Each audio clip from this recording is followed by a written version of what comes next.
హరి ఓం. అందరికీ నమస్కారం, పెద్దలకు నమస్కారం. ఇప్పుడు పెళ్ళి గురించి వరులు వధూవరులు మొదలైన వాటి గురించి నడుస్తుంది. అయ్యా పెళ్ళి అయిపోయిందండి. ఇంకా అయిపోతే ఇప్పుడు ఇంతకుముందు మీరు చెప్పినట్టుగానే నాకు పెద్దగా అంత పాత విషయాలు తెలియవు. పెద్దలు మీలాంటి వాళ్ళు చెప్తేనే పిల్లగాన్ని చూడకుండా చేసుకున్న రోజులు, పిల్లని చూడకుండా రోజుకున్న రోజులు అవన్నీ ఎప్పుడో వాళ్ళ సంపాదనలు చేసుకున్న రోజులు, చూడకుండా చేసుకున్న రోజులు అయిపోయినాయి. ఇప్పుడు వీళ్ళందరినీ పక్కన పెట్టేసి వాళ్ళే పెద్దలు కూర్చున్న సంబంధం అయినా సరే వాళ్ళు మాట్లాడుకుంటారు. నీకెంత ప్యాకేజీ, నాకెంత ప్యాకేజు, నువ్వు ఏ షిఫ్ట్లో పని చేస్తున్నావు, నువ్వు ఏ షిఫ్ట్లో పని చేస్తున్నావు అని. కుదిరింది, పెళ్ళి అయిపోయింది. ఆమెకు ఒక 20 లక్షల ప్యాకేజ్ ఉంది అమ్మాయికి.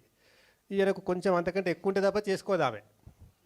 మొన్న మా సంస్కృత భారతి కార్యక్రమంలో మృత్యుంజయ రెడ్డి గారు అని చెప్తున్నారు. 2 అమ్మాయిలు అమెరికాలో అంటే ఎంఎస్ చేసి అక్కడ ఉద్యోగం చేస్తున్నారు. ఆ నాన్నగారు మాకంటే చదువు తక్కువ కాకుండా ఉండాలి, మాకంటే ఓ ₹1,00,000 ఎక్కువ ఉండాలి, అట్లాంటి వాళ్ళని తీసుకురామని. ఓకే అయ్యా నా చేత కాదు మీరే తెచ్చుకునేట్టు. లేదు లేదు లేదు, మేము తప్పనిసరిగా సాంప్రదాయకమైనటువంటి పద్ధతిలోనే చేసుకుంటాం, మీరు చెప్పిన సంబంధాలే చేసుకుంటాం. కానీ కండిషన్ ఏమిటిది? వాళ్ళు ఎంఎస్ చేసిన 2 అమ్మాయిలు, అంతకంటే పెద్ద చదువు ఉండాలి, కనీసం అంతనన్ను ఉండాలి, సంపాదన మాత్రం కొంచెం ఎక్కువ ఉండాలి, లేకపోతే చేసుకునేది లేదు. కాబట్టి ఆమెకి 20 లక్షల ప్యాకేజీ, ఈయనకి 22 లక్షల ప్యాకేజు. ఈమె పగటిపూట వెళ్తుంది షిఫ్ట్కు ఆఫీస్కి, ఆయన రాత్రిపూట వెళ్తాడు. గోల లేదుగా.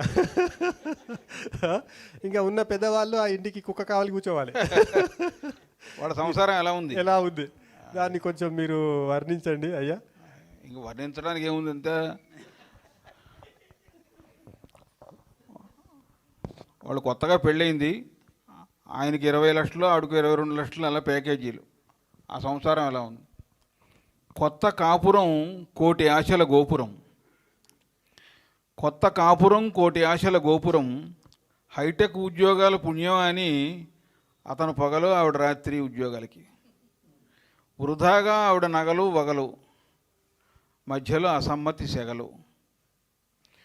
జీతాలు ఫుల్లు, సుఖ జీవితాలు నిల్లు, కేవలం సత్రమైన ఇల్లు, ఛిద్రమైన మన్మధుడి విల్లు, అంతో ఇంతో సమయం ఉంటే హరించే సెల్లు.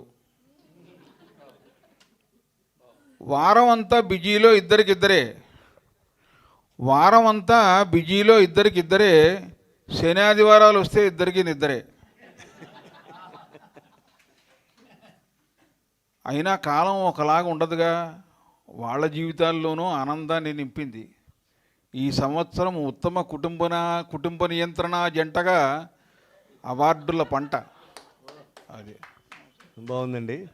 గురుగారు, మనం విజయనగరం ప్రోగ్రాం చేయడానికి వెళ్ళాం కదా, అక్కడ దగ్గరలో ఒక స్వామీజీని కలిసాం మనం. ఆయన చిత్రంగా నా మామూలుగా నేను దండం పెడతాను, నాకు ఇలా అన్నాడు. నేను బయటకు వచ్చేస్తుంటే ఒక 4 మాటలు వినపడ్డాయి. మిమ్మల్ని ఆశీర్వదిస్తూ ఉంచుకో, దంచుకో, పెంచుకో, మళ్ళీ ఉంచుకో అన్నాడు. ఈ పదాలన్నీ నాకేమిటో చాలా విచిత్రంగా అనిపించాయండి. ఎందుకు అలా అన్నారో కొంచెం తెలియజేయాలి. ఈ లోపల మీరు ఆలోచిస్తూ ఉండండి. ఈ మధ్యన ఒక తల్లి కూతురికి పెళ్లి సంబంధం, సాఫ్ట్వేర్ ఇంజనీర్ అండి, పెళ్లి సంబంధం చూసింది. ఆ పెళ్లి సంబంధం ఏమిటంటే, మమ్మీ నువ్వు చూసావు కదా, వాడికి 60,000 ప్యాకేజీయే, కానీ పళ్ళు మాత్రం లీకేజీ, ఆ జోక్ చెప్పిన పళ్ళలా ఊడిపోయి ఉంటాయి, పైగా నవ్వితే చాలా భయంకరంగా ఉన్నాడే, నేను చేసుకోలేనంది. ఓసి పిచ్చిదానా, నిర్భయంగా చేసుకోవే, నేను చేసుకున్నాక పాపం వాడు ఎప్పుడన్నా నవ్వితే కదా.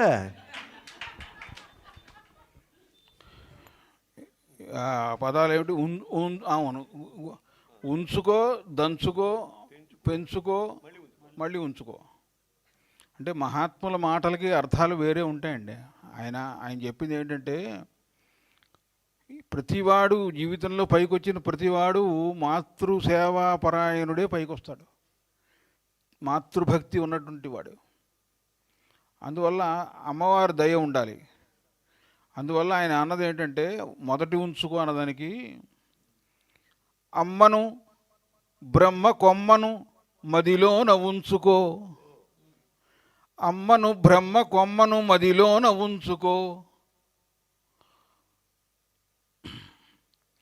హాస్య రసవృష్టి కురిపించి చప్పట్లు దంచుకో, దినదిన ప్రవర్ధమానమై నీ రేటు పెంచుకో.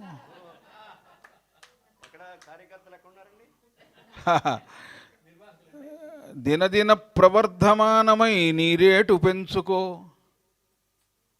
ఆడవాళ్లను చూస్తే మటుకు మనసు నదుపులో ఉంచుకో.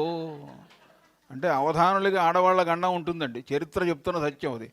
అందుకని అలా చెప్పి ఉండొచ్చు, బహుశా అది వారి రహస్యం. అయ్యా